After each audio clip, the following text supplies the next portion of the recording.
क्या इस ब्रह्मांड में सिर्फ पृथ्वी में ही जीवन है? दोस्तों, ये काफी सारे लोगों का सवाल है कि क्या जीवन सिर्फ पृथ्वी में ही है या और ग्रह पर भी है। तो दोस्तों, इस वीडियो में काफी सारे सवालों का जवाब देने वाले हैं और काफी सारे गलत फहमियों को तोड़ने वाले हैं। तो इस वीडियो को आप अंत तक जरूर देखिए। अगर आप अपनी जिंदगी में कोई इंटेलिजेंट बंदा चाहते हो तो क्या कीजिए, जरूर इस चैनल को सब्सक्राइब कीजिए और जो बेल आइकन आ रहा है ना, उसको भी जरूर दबा दीजिए।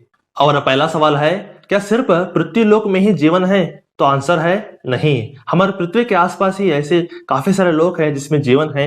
हमारे पृथ्वी के नीचे 7 लोक हैं: अतल, वितल, सुतल, रसातल, तलातल, महातल और पाताल। इन लोकों में असुर, दैत्य, हाटकेश्वर भगवान शिवजी, राक्षस और बड़े बड़े नाग और नागों के राजा वासुकी रहते हैं। ये रही पृथ्वी के नीचे का भाग। पृथ्वी के आसपास बृहस्पति लोक, बुध लोक, चंद्र लोक और सूर्यलोक आते हैं। और जो आप रात में तारे देखते हो वो उप देवताओं के लोक हैं। इसके बारे में हम बाद में बात करेंगे। बृहस्पति लोक, बुध लोक, चंद्र लोक और सूर्यलोक में देवों के गुरु बृहस्पति, बुधलोक में बृहस्पति का पुत्र और चंद्रलोक में चंद्रदेव और सूर्यलोक में भगवान सूर्य रहते हैं। इसके बाद पृथ्वी के बहुत ऊपर भूवर लोक आता है।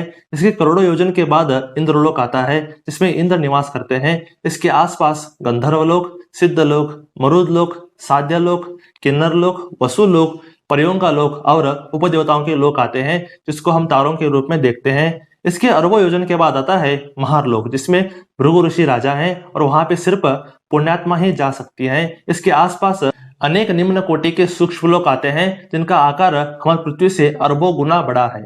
इसके खरबों योजन के बाद आता है जनलोक जिसमें ब्रह्मा जी के 4 पुत्र निवास करते हैं।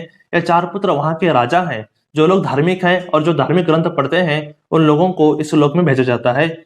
इसके बाद आता है तपोलोक जिसमें सिर्फ तपस्वी लोग या योगी जन ही जा सकते हैं। इसी को ब्रह्मांड का अंत कहा जाता है। तपोलोक के बगल में अनेक दिव्य सूक्ष्म लोक हैं जैसे कि हिरण्यलोक आदि। यहाँ पर सिर्फ उन्नत योगी जन ही जा सकते हैं। ब्रह्मांड के ऊपर है ब्रह्मलोक जो ब्रह्मा जी का स्थान है। ठीक ब्रह्मांड के ऊपर ही बैठे हैं ब्रह्मा जी। ऐसे अनंत ब्रह्मांड हैं जहां पर अलग अलग ब्रह्मा जी निवास करते हैं। एक ब्रह्मा दूसरे ब्रह्मा से ज्यादा ताकतवर होता है।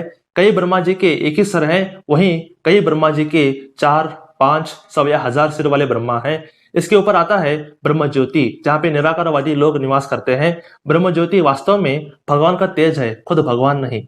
यहाँ पर ही निराकार लोगों की आत्मा भटकती रहती है। ना ही ये फिर से ब्रह्मांड में वापस जाते हैं और ना ही ये भगवान में विलीन हो जाते हैं। तो ये हमेशा वहीं रहते हैं। इसके ऊपर है सदाशिव लोक जहाँ पे शिवजी विराजमान है।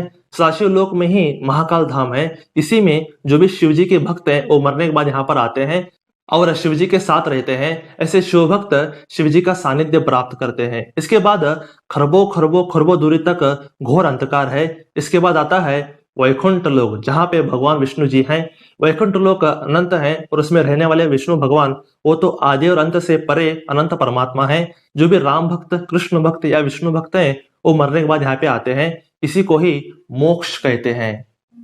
दोस्तों, क्या आपने ध्यान दिया, वैकुंठ के बाद कुछ नहीं है। काफी सारे मूर्ख लोग ऐसा बोलते हैं कि इसके बाद गोलोक धाम आता है। ये तो सबसे बड़ी मूर्खता है। ये लोग ऐसा इसलिए बोलते हैं क्योंकि ये अज्ञानी हैं और वो लोग कृष्ण और विष्णु को अलग अलग समझते हैं। पर सत्य तो ये है कि कृष्ण और विष्णु एक ही हैं। जो लोग पूर्ण ज्ञानी और शुद्ध भक्त हैं उनको ही वैकुंठ लोक प्राप्त होता है, ना कि ऐसे कंफ्यूज लोगों को। खुद भगवत गीता में भगवान श्री कृष्ण यही समझा रही है कि हे अर्जुन, केवल भक्ति से मुझे भगवान को जाना जा सकता है। जब मनुष्य ऐसी भक्ति से मेरे पूर्ण भावनामृत में होता है तब वह वैकुंठ जगत में प्रवेश कर सकता है। यहाँ पर खुद भगवान श्री कृष्ण यही समझा रहे हैं कि मेरा धाम वैकुंठ है। तो आप समझ गए कि वैकुंठ ही सबसे लास्ट है, उसके बाद कुछ नहीं है। अब ये आपके ऊपर है कि आप भगवान की बात मानते हैं या ऐसे अज्ञानियों की।